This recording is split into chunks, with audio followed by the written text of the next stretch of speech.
പഞ്ചായത്തിൽ പ്രസിഡന്റ് തെരഞ്ഞെടുപ്പുമായി ബന്ധപ്പെട്ട് നാടകീയ രംഗങ്ങളാണ് അരങ്ങേറിയത്.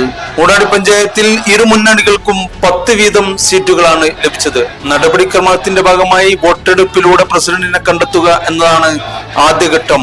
എന്നാൽ ഇതിൽ ഒരു അംഗം ടിക്ക് മാർക്ക് ചെയ്തതോടൊപ്പം അവരുടെ പേരും എഴുതിയതായും അതിനാൽ അത് അസാധുവായതായും UDF ആരോപിച്ചു. എന്നാൽ അടുത്ത ഘട്ടമായ നറുക്കെടുപ്പിലേക്ക് ഉദ്യോഗസ്ഥർ നീങ്ങിയതോടെ വീണ്ടും പ്രശ്നങ്ങൾ രൂക്ഷമായി.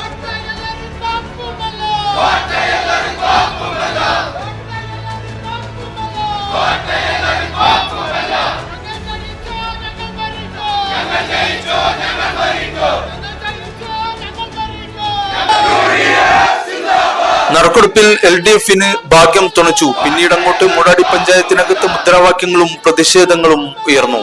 അസാധുവായ വോട്ടിന്റെ പിൻബലത്തിൽ UDF-ന്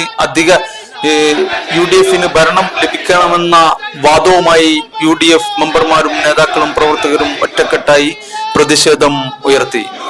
മറുഭാഗത്ത് നടപടിക്രമങ്ങൾ തുടർന്നു. LDF അംഗത്തിന്റെ സത്യപ്രതിജ്ഞയും അതോടൊപ്പം റോഡിലൂടെയുള്ള പ്രസിഡന്റിനെ ആനയിച്ചുള്ള ആഹ്ലാദ പ്രകടനവും നടന്നു. ഏതായിരുന്നാലും മൂടാടി പഞ്ചായത്തിലെ ഭരണം ലഭിക്കുന്നതുമായി ബന്ധപ്പെട്ട പ്രസിഡന്റ് തെരഞ്ഞെടുപ്പിലെ അപാകതകൾ ഉയർത്തിക്കാട്ടി UDF നിയമ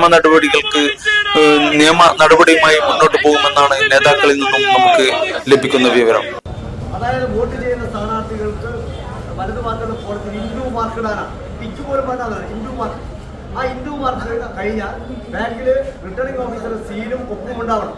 ആ ബാക്കിൽ ആരാണോ വോട്ട് ചെയ്യുന്നത് അയാൾ അതിൽ വോട്ട് പേരെഴുതി ഒപ്പിടണം. എന്നിട്ട് മടക്കി ആ പെട്ടിയിലിടുകയാണ്. പക്ഷെ ഇവിടെ സംഭവിച്ചിരിക്കുന്നത് നമുക്ക് അറിയാൻ സാധിച്ചത് ആ സ്ഥാനാർത്ഥി അവർക്ക് ഇൻഡു മാർക്കിട്ട് ആ ഫോണത്തിൽ തന്നെ പേരെഴുതി എന്നുള്ളതാണ്. ഒരു കാരണവശാലും അത് അംഗീകരിക്കാൻ കഴിയില്ല. അത് അസാധുവാണ്.